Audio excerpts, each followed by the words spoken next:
시편 22편 27절로 28절 제가 먼저 읽고 그 다음 우리가 함께 합독하겠습니다.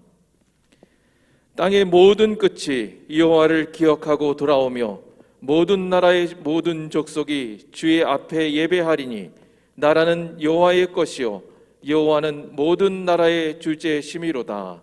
함께 읽겠습니다. 땅의 모든 끝이 여호와를 기억하고 돌아오며 모든 나라의 모든 족속이 주의 앞에 예배하리니 나라는 여호와의 것이요 여호와는 모든 나라의 주제심이로다. 아멘. 여러분, 나라 때문에 걱정이 많으시지요? 우리 소상공인들은 코로나 때문에 그동안 많은 것들을 억압받고 제재 속에서 우리가 사업을 펼쳐오기 때문에 힘든 부분들이 있었고, 우리 또한 시민들은 또 국민들의 가슴 속에는 이 코로나로 인한 보이지 않는 족쇄들이 있었기 때문에 우리는 대단히 힘든 시간들을 보냈습니다. 이제 제20대 대통령 선거가 3월 9일 이번 수요일입니다. 그날의 대통령 선거일이 있지만은 이미 사전 선거는 지난 4일부터 시작이 되었습니다. 자기 대통령에 대해서 신정이 곤두세워져 있으리라고 생각합니다. 그리고 나라에 대한 관심이 더 많아졌다는 사실도 우리는 부정할 수가 없습니다. 이제 많은 국민들 마음속에는 만나는 사람들마다 한결같이 하는 말이 나라 걱정들이에요. 이 나라가 어떻게 하면 될까? 모두가 정치인들이나 된 것처럼 이렇게 나라 걱정하는 모습을 우리는 봅니다. 이것은 나라에 대한 관심이 많아졌다는 사실을 우리에게 변호해주고 있다고 봅니다. 우리는 정치적인 면에도 또 경제적인 면에도 군사, 안보, 교육, 문화 모든 면에서 모든 사람들이 관심이 많이 생겼다는 거예요. 특별히 지난 5년 동안의 정치를 통해서 지도자가 얼마나 중요한가를 우리는 실감했습니다. 우리가 투표해서 한 사람 지도자를 세우지만 그 내 한 투표가 얼마나 소중하고 그들이 세워질 때 그들이 하고 있는 영향력과 능력이 얼마나 크다는 것을 우리는 알았습니다. 여러분, 나라 일에 나라 안팎에 국민들이 관심을 많이 갖고 있다는 것을 더욱 알게 되었다는 것, 우리는 부정할 수 없습니다.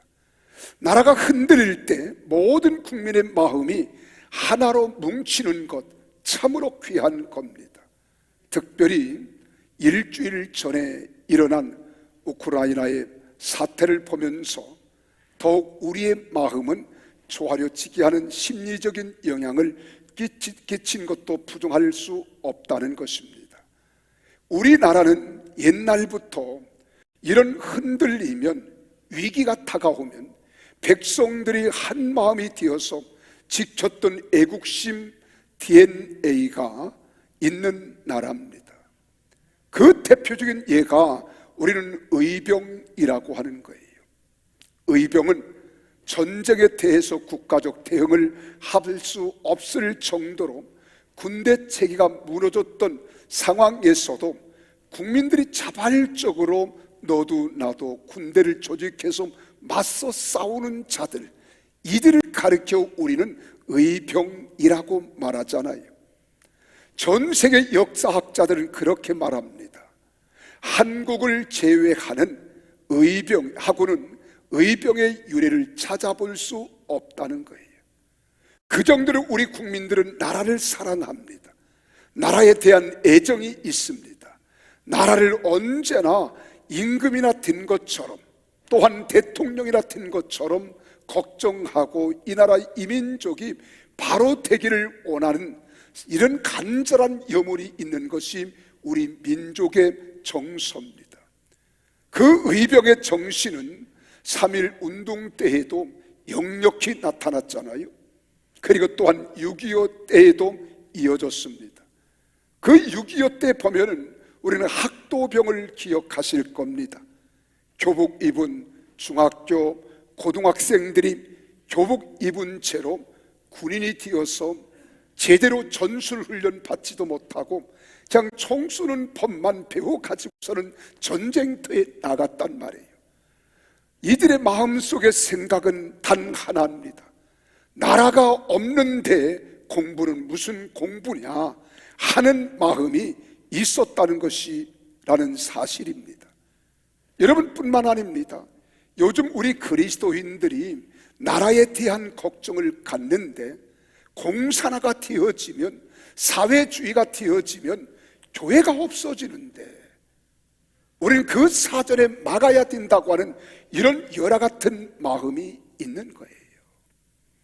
또 6.25 때 보면 지게 부대라는 사실을 압니까? 이 지게 부대가 있었습니다. 험준한 사막에서, 이 산악에서 전투가 많이 벌어졌잖아요. 우리나라는 70%가 산악으로 되어 있습니다.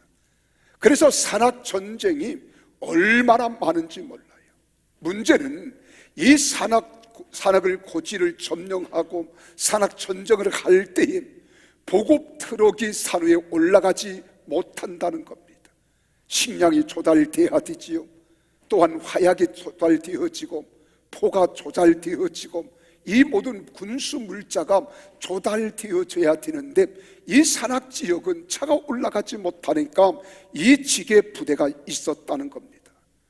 그래서 지게꾼들이 탄약과 포탄 등 약 45kg을 지고 산을 올랐습니다. 그때 지게 부대에 동원된 사람들은 약 30만 명. 군번도 없습니다. 계급도 없는 군인들과 같은 사명을 감당하는 사람들이었습니다. 당시 미군에서 보고한 보고서에 의하면 이 지게 부대가 없었다면 이길 수 없었다고 합니다.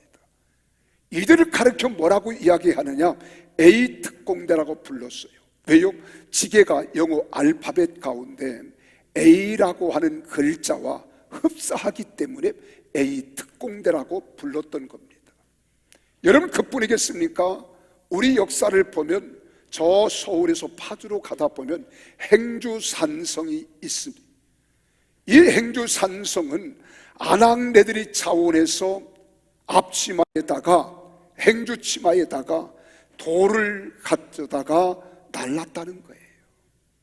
그럼 우리는 화살이 떨어지고 그리고 또한 무기가 떨어지면 돌을 던져서 적을 막아내야 하는 이런 상황에 우리는 돌입할 때 우리 국민들은 나라와 민족을 생각하는 열화 같은 열정과 믿음이 있었기 때문에 이들을 위해서 행주치마에 담아 올라서 이곳을 가리켜 우리는 행주산성이라고 이렇게 말하고 있습니다. 나도 나를 생각하면 그다지 애국자라고 생각지 않았어요. 나라를 생각하면 요즘에는 밤잠이 오지 않습니다. 이 나라가 어떻게 될 것인가? 아마도 이번 대통령 선거 때까지는 가슴이 조마조마 오고 있어요. 살얼음판을 걷는 것 같을 거예요. 지금부터 벌써 떠드는 소리 들어보세요. 문재인 대통령은 임기 끝나기 전에 차별금지법 등을 유시를 해서 무려 수많은 이런 악법들을 반드시 통과시켜야 된다는 거예요. 이번에 대선 후보들 가운데에서도 이것을 그의 공약으로 내어놓고 반드시 이것을 해야 한다는 겁니다. 이건 우리 기독교에 반하는 여러분 가장 무서운 악법입니다. 예를 하나 들면은요, 여러분 목사가 동성애는 죄입니다. 그리고 동성애 결혼을 하겠다고 목사의 주례를 받으러 와요. 나는 신앙적으로 할 수 없습니다. 그러면 저는 3천만 원 벌금을 내야 돼요. 이걸 죄를 죄라고 지적하고 말하고 설교를 할 수 없는 이불 자물쇠를 채우는 이런 악법들이 지금 줄줄이 있단 말이에요. 목사가 이런 것을 아는데 밤잠이 오겠습니까?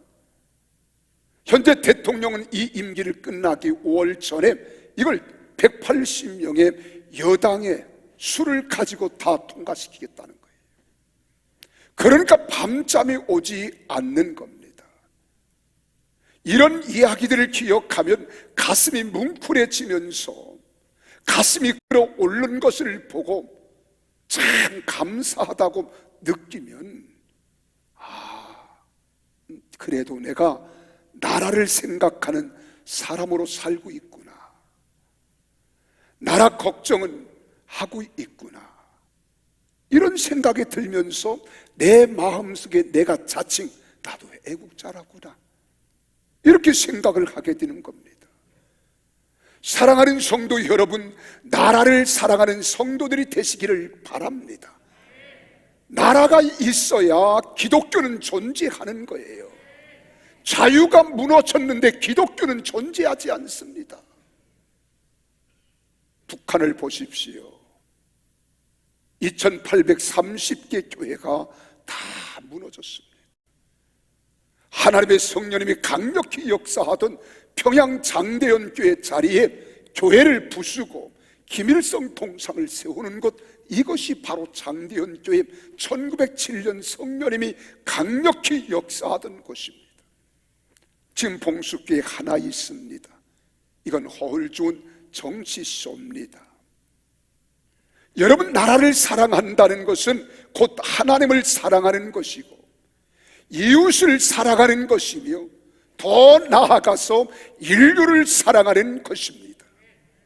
자기 나라를 사랑하는 사람이 다른 나라를 인정하게 됩니다. 어려움에 빠진 다른 나라 국민들을 도울 수 있는 자비와 긍휼의 마음을 가질 수 있는 겁니다.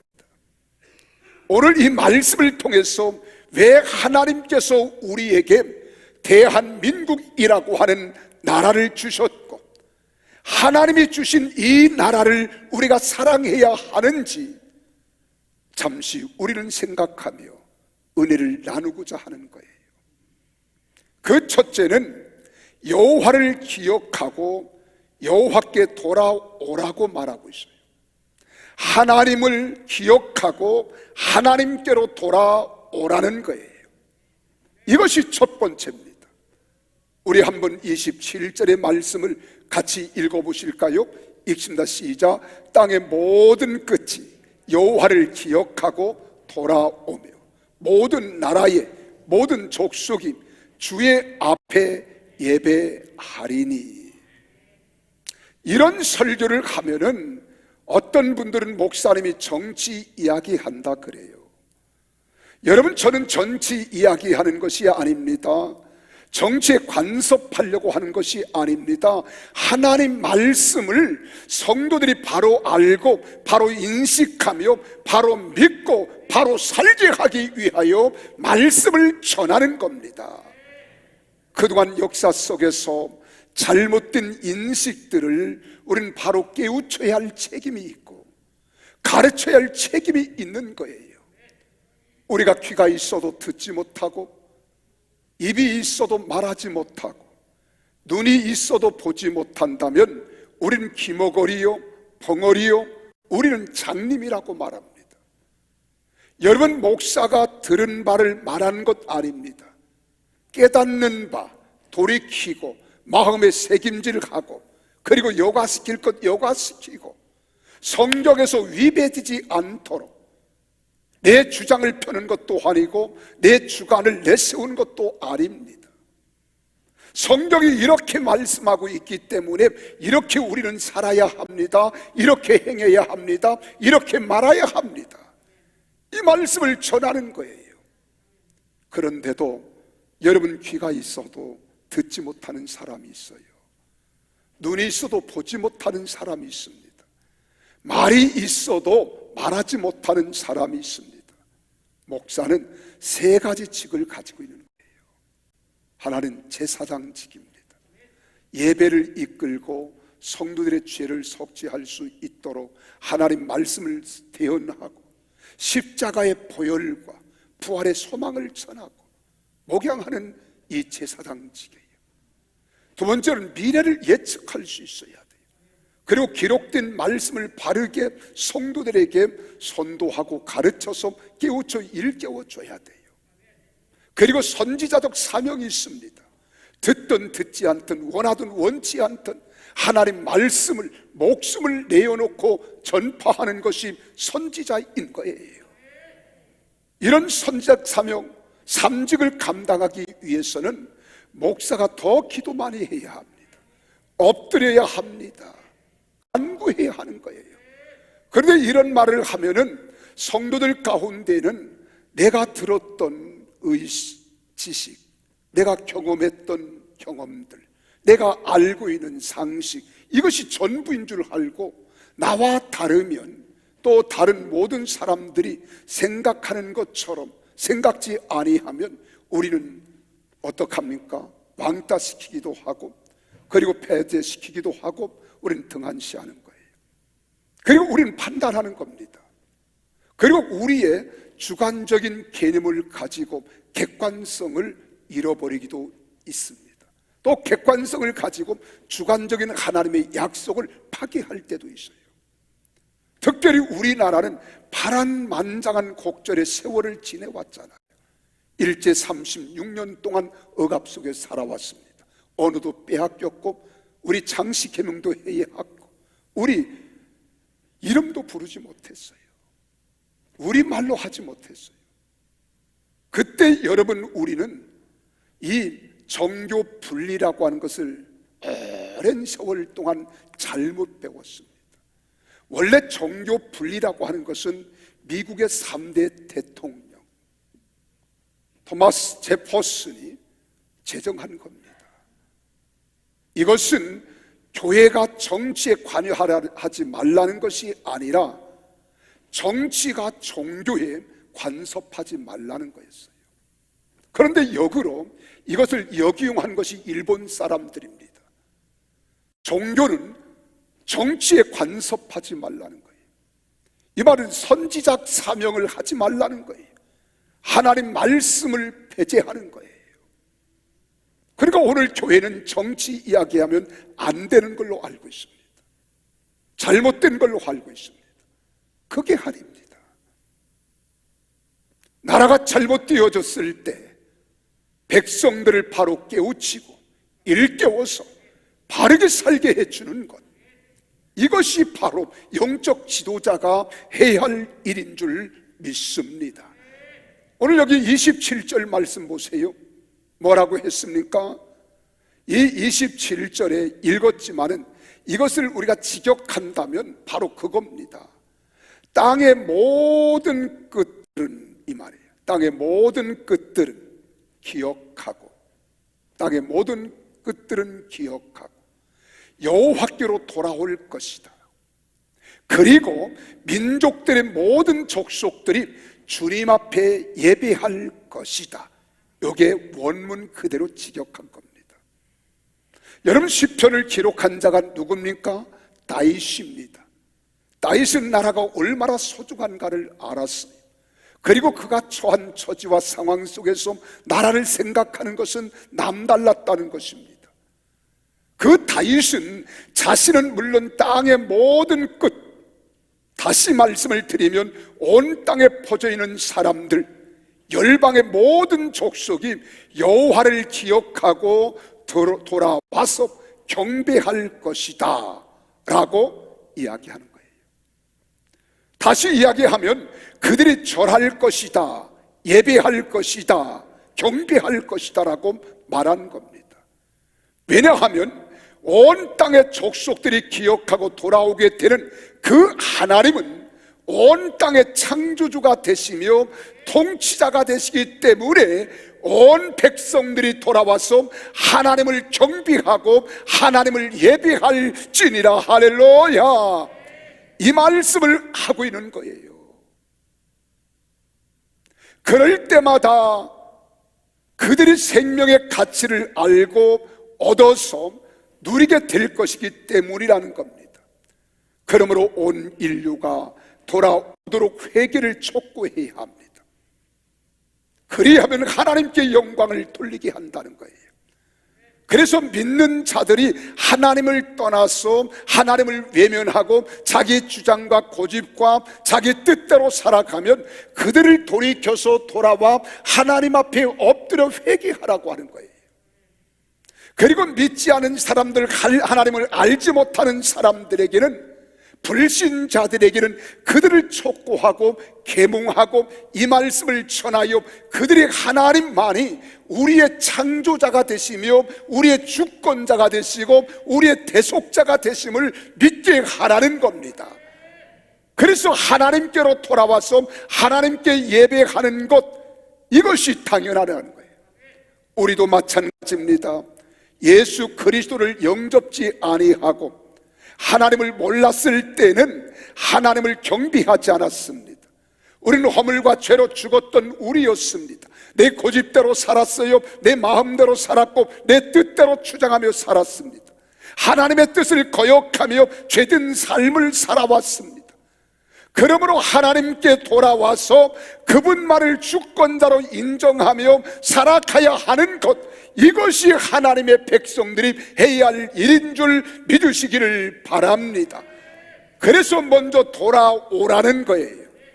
두 번째로는 하나님의 나라의 주인임을 인정할 때, 하나님이 하나님 나라의 주인임을 인정할 때 나라가 회복된다는 거예요. 믿습니까? 하나님이 이 나라의 주권자가 되신다. 이 나라의 주인이 되신다. 내 인생의 주권자가 되시고 내 생명의 주인 되신다. 이걸 인정할 때 회복될 수 있다는 거예요. 바로 28절이 그 말입니다. 함께 읽으실까요? 나라는 여호와의 것이요 여호와는 모든 나라의 주제심이로다. 이 말씀을 헬라 원어에 기록된, 히브리 원어에 기록된 말씀을 그대로 직역해 드리면, 왜냐하면 여호와께 왕권이 있고 민족들을 통치하시기 때문이다, 이 말입니다. 이 말씀은 27절의 이유를 말씀하고 있는 거예요. 땅의 모든 끝과 열방의 모든 나라들이 여호와를 기억하고 돌아와서 하나님께 예배할 이유는 바로 여기에 있다는 겁니다. 그 두 가지가 뭐냐? 하나님을 예배할 이유, 첫째는 나라는 여호와의 것이라는 거예요. 대한민국은 하나님의 것입니다. 여러분 주권은 하나님의 것입니다. 여기서 나라는 무엇을 뜻하느냐? 왕권을 뜻합니다. 왕국을 뜻하는 거예요. 그래서 왕권, 왕국이라고 하는 말입니다. 왕국의 왕권이 여호와께 있다는 거예요.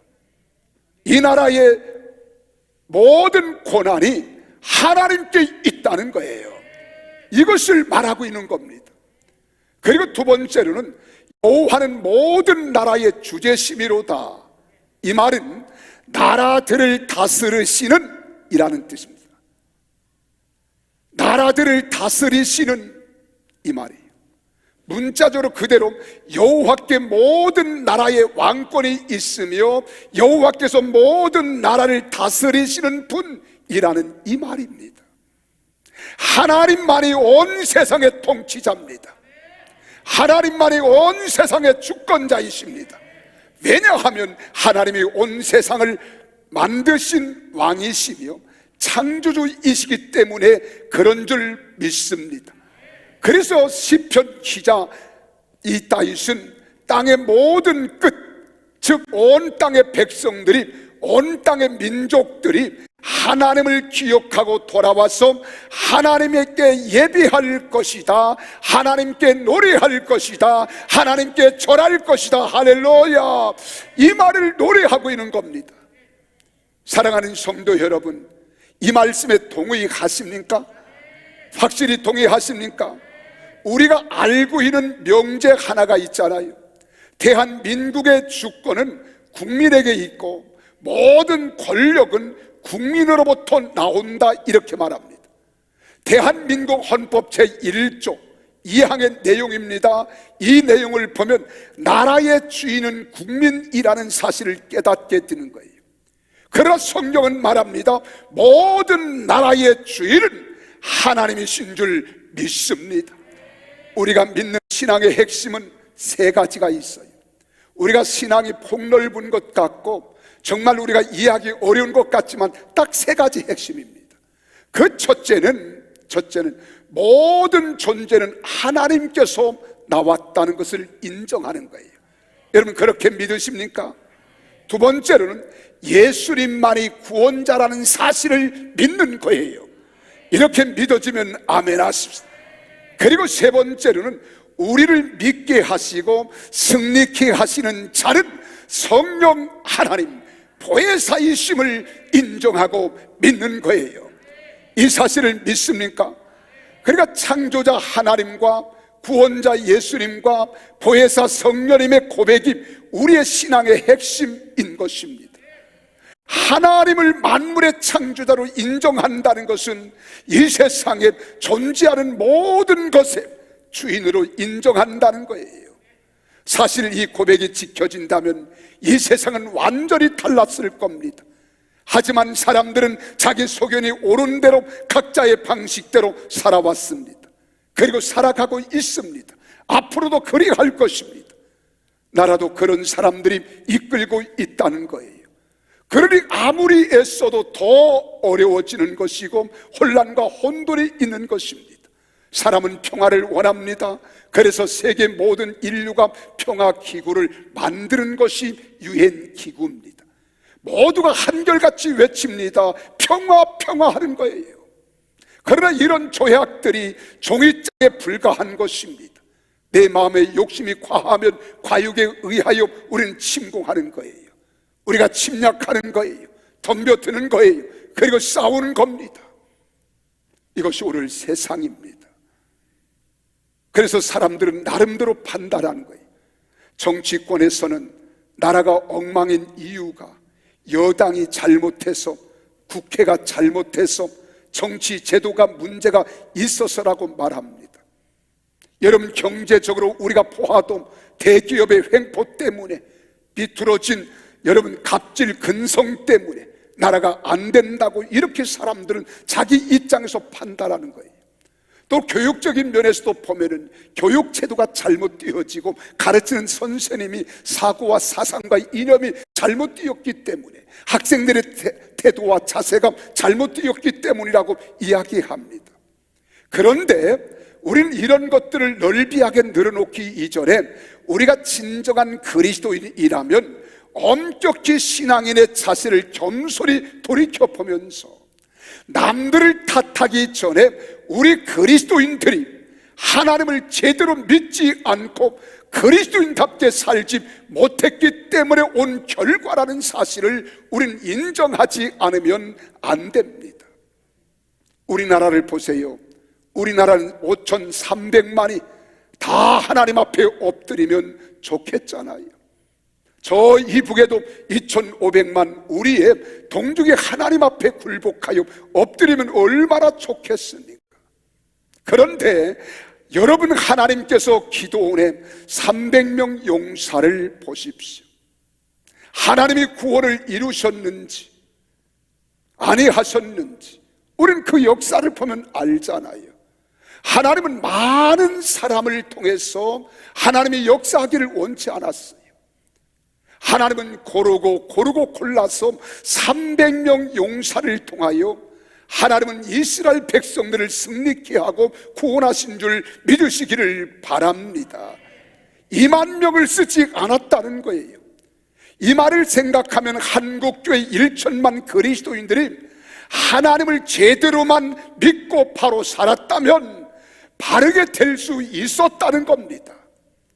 그런데 오늘 1천만 그리스도인들이 그동안 세상에 빛이 되지 못했습니다. 소금이 되지 못했습니다. 그리고 거울이 되지 못했습니다. 그래서 세상 사람들은 오늘 교회를 손가락질하는 거예요. 비웃는 거예요. 아브라함 때를 보세요. 의인 10명이 없어서 소돔과 고모라가 멸망하지 않습니까? 오늘 하나님께서는 우리 믿는 사람들의 삶이 얼마나 중요한가를 가르쳐주고 있습니다. 그렇다면 하나님을 제대로 믿고 산다는 것은 무엇입니까? 신학자인 요한 알브레히트 뱅헬이라고 하는 사람이 이런 말을 했습니다. 하나님을 두려워하는 사람은 하나님이 아닌 것에 대해서 두려워하지 않지만, 하나님을 두려워하지 않는 사람은 하나님 이외의 모든 것을 두려워한다, 이렇게 말합니다. 제대로 믿고 산다는 것, 제대로 두려워하는 것이 바로 신앙입니다. 제대로 우리가 믿고 산다는 것, 제대로 두려워한다는 거예요. 우리 그리스도인들이 하나님을 제대로 두려워만 했다면 우리나라는 바로 세워졌을 거예요.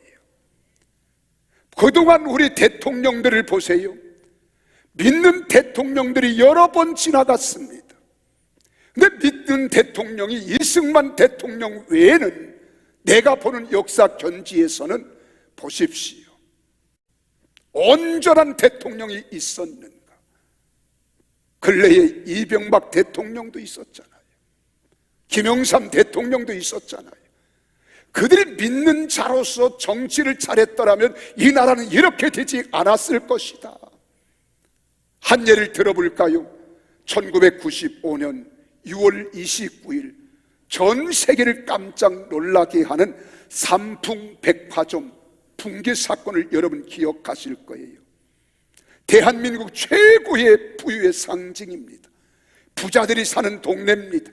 그 당시 백화점은 아무나 갈 수 있는 곳은 아니었던 것 같습니다.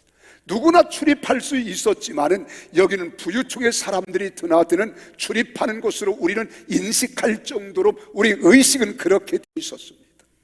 근데 이 삼풍백화점 무너짐으로 502명이 사망자가 났어요. 부상자가 937명이에요. 실종자가 6명입니다. 거대한 참사였습니다. 1987년 삼풍 아파트 종합 상가로 설계가 되어진 이후에 백화점 설계로 용도를 변경합니다. 그리고 부실공사가 되어진 거예요. 무리하게 확장을 했습니다. 그런데 건축 8년 만에 참사가 일어난 거예요. 그렇다면 이런 욕심을 누가 가졌을까? 거기에 주인 회장이, 대표가 모 교회 안수 집사님이셨습니다. 부끄럽잖아요. 정말 하나님을 두려워할 줄 알고 제대로 믿었다면 이런 일이 일어났을 수 있을까? 우리 한번 생각해 볼 필요가 있잖아요. 그 외에도 많은 유형들이 있습니다. 이거 다 열거하면 오늘 날을 저녁해가지고 밤에 세워도 다 할 수 없어요. 사랑하는 성도 여러분, 지금 우리의 삶도 마찬가지입니다. 하나님을 조금이라도 두려워하는 마음이 있다면 이 땅의 회복은 반드시 일어나게 될 줄로 믿습니다. 여러분, 하나님만이 이 나라의 주인 되신다는 것을 다른 사람은 몰라도 우리는 인정할 수 있는 믿음으로 살아가기를 예수님 이름으로 축원합니다. 그래서 언제나 우리의 모습을 하나님 앞에 내세울 때에 하나님 앞에 두렵고 떨린 마음으로 우리는 살얼음판을 거는 것처럼 우리 행동과 언어와 삶을 우리는 살아가야 하나님이 우리의 삶을 통하여 세상 사람들은 빛이 되게 하시고 소금이 되게 하셔서 세상 사람들의 삶의 거울이 될 줄로 믿으시기를 바랍니다. 그래서 대한민국이라고 하는 나라는 우리 1천만 성도들에게 하나님이 주셨다는 거예요. 그래서 세 번째로 이 땅에 하나님 나라를 이루라고 대한민국을 주셨다는 것 여러분 기억하십시오. 왜요? 마태복음 6장 10절 말씀을 우리 함께 같이 읽어보실까요? 함께 읽습니다. 시작. 나라가 임하시오며 뜻이 하늘에서 이루어진 것 같이 땅에서도 이루어지이다. 아멘. 좀 이때는 아멘 좀 세게 하세요. 다시 한 번요. 나라가 임하시오며 뜻이 하늘에서 이루어진 것 같이 땅에서도 이루어지이다. 5사람이 아멘을 안 하는 것 같아요. 제가 마스크를 쓰고 있어도 알아. 그 5사람 누군가는 내가 지적은 안 하겠어요. 한 번 더 할까요? 나라가 임하시오며 뜻이 하늘에서 이루어진 것 같이 땅에서도 이루어지이다. 아멘. 주님께서도 우리에게 가르쳐 주신 이 주기도문의 한 부분입니다. 여기서 나라라고 하는 말은 영어로요 킹덤이라는 말이에요. 이 말은 하나님 나라는 하나님 뜻에 이루어지는 곳입니다. 하나님의 뜻이 이루어지는 곳, 이것이 킹덤이에요. Your kingdom. 어디서? 이 땅에서. 이 땅이 어디입니까? 사람이 살아가는 곳, 우리가 살아가는 곳, 내가 살아가는 곳, 이것이 하나님 나라가 돼야 될 줄로 믿으시기를 바랍니다. 여러분, 사람들은 어떻게 살아가고 있습니까? 오늘 살아가는 양상을 보십시오. 본래는 하나님께서 에덴 동산을 지으시고 그 에덴 동산에 하나님께서 우리에게 축복하신 겁니다. 여기서 뭐라고 축복했어요? 생육하라, 번성하라, 충만하라, 정복하라, 다스리라. 근데 우리가 범죄했잖아요. 그래 하나님께로부터 내어 쫓김을 받습니다. 그리고 흩어져서 우리가 살아가는 거예요. 근데 왜 아담과 하와가 에덴 동산에서 쫓겨났지? 하나님같이 되려고 하다가, 하나님같이 높아지려고 하다가, 근데 인간이 완전히 타락한 인간이기 때문에 또한 각기 살아가다가 그들의 생각이 또 모아지는 거예요. 자, 우리도 하나님께까지 우리가 다다를 수 있는 우리가 탑을 한번 쌓아보자. 그래 그들이 모여가지고 하나님같이 높은 곳까지 올라가겠다고 그들이 바벨탑을 쌓기 시작한 겁니다. 이 바벨탑을 쌓기 시작하자 하나님께서 거기서 내리신 조치가 뭐예요? 바로 그겁니다. 각 지역에 흩어지게 하는 거예요. 그리고 흩어져 정착하게 합니다. 거기서 한 공동체를 형성하여 살아가면서 그 토질 문화, 환경에 맞추어서 문화가 형성되는 거예요. 그리고 거기서 혈연관계가 이루어집니다. 그리고 지연관계가 이루어지고 생겨나는 겁니다. 이러다 보니까 공동체가 폭넓어지거든요. 그러니까 보다 조직적이고 정치적 형태로 계속 발전하는 겁니다. 민족보다 더 구체적인 국가가 형성되는 거예요.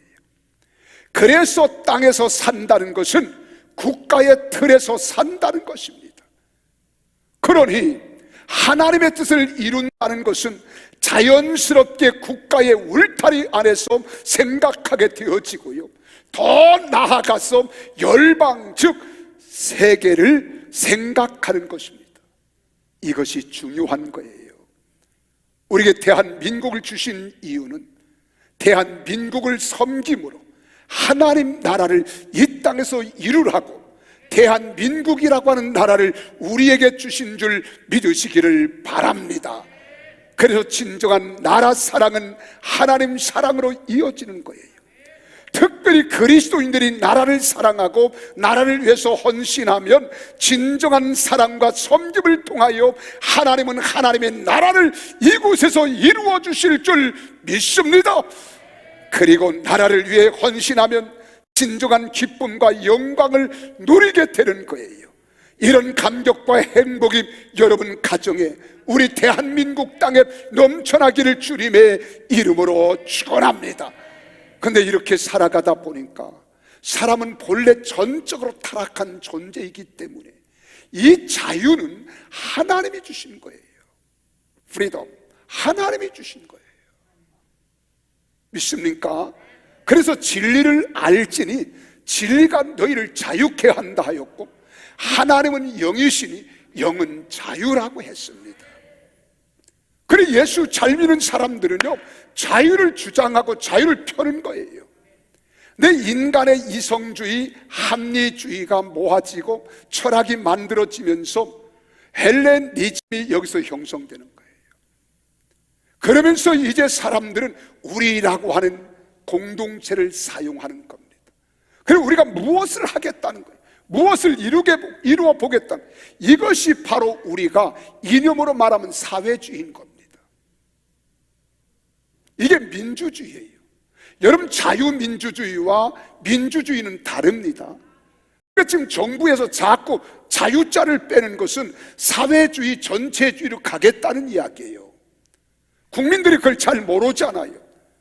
자유민주주의는 여러분, 한 사람이 반대해도 그 한 사람의 반대 의견을 존중할 줄 알아.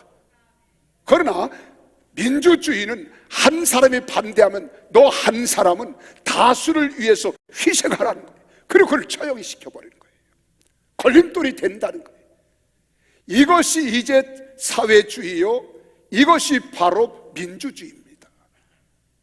그 민주주의가 좀 더 나아가면 사회주의가 되고, 이걸 하나로 그러면 전체주의가 되고, 이게 공산주의가 되는 길이에요. 이런 생각 가질 수 있어요. 그러나 이것이 한 큰 공동체가 되어지면 자유주의와 민주주의는 서로 대결이 된다는 거예요. 싸움이 되는 거예요. 갈등이 되는 거예요.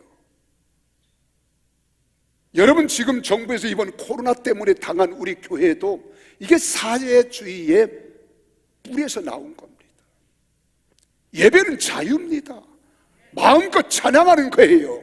마음껏 예배하는 거예요. 근데 코로나라고 하는 것이 있으면 더 기도해야 되잖아요. 더 하나님께 엎드려야 되잖아요. 회개해야 되잖아요. 근데 그걸 막아버리는 거예요. 이건 과학이다, 의학이다. 그렇게 K-방역을 했음에도 지금은 세계에서 최고의 확진자가 나와요. 여기 우리 국민들은 속아왔던 겁니다. 길들여 왔습니다. 얼마나 착한 민족입니까? 그래서 이번 대통령 선거가 대단히 중요하다는 거예요. 아셨습니까?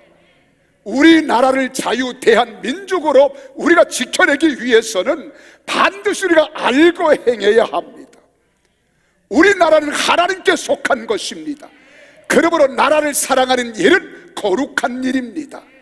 나라를 사랑하는 일은 하나님을 사랑하는 일이고, 다른 나라를 존귀하게 여기는 일입니다. 믿으시면 아멘. 오늘 다시 한번 대한민국이 있음을 우리는 감사하며 사십시다. 하나님의 뜻을 하늘에서도 이 땅에서 이루어지기를 소망합니다. 근본 20대 대통령 선거에 적극 동참하여 정직하고 공정하며 하나님을 두려워하고 백성을 사랑하는 거짓이 없는 대통령을 뽑아서 나라를 새롭게 하고 복되게 하여서 우리나라가 부강한 나라가 되어지고, 휴전선을 무너뜨리고 북한에 억압당하고 인권을 유린당하는 2,500만 우리의 동포를 우리가 구원해야 되지 않겠어요? 이것이 복음으로 가능한 줄 믿으시면 아멘. 그래서 복음 통일 예수 한국을 우리는 이루어야 합니다. 그리고 세계 이웃과 모든 나라에 이 복음을 전하는 선교적 사명을 감당하는 우리 모두가 되기를 주님의 이름으로 축복합니다. 지금 우크라이나 이 사건을 보십시오. 여기서 보니까 여러분, 대통령 부인 여사가 헬멧을 쓰고 완전 군장을 하고 그리고 전쟁터에 나가잖아요. 이런 대통령 부인이 어디 있습니까? 이제 8살밖에 되지 않은 어린 소녀가 완전 군장을 하고 여러분 총구를 들여대고 있는데 막 욕을 하면서 너희 나라로 나가라는 거예요. 이 나쁜 새끼들아, 너희 나라로. 어린 나라 잃은 사람, 전쟁이 얼마나 비참하고 무서운가를 우리에게 보여주는 거예요. 우리는 대한민국을 지켜내야 합니다. 반드시 붙들고 지켜내야 합니다.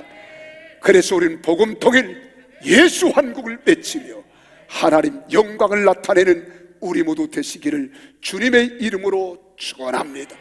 기도하시겠습니다.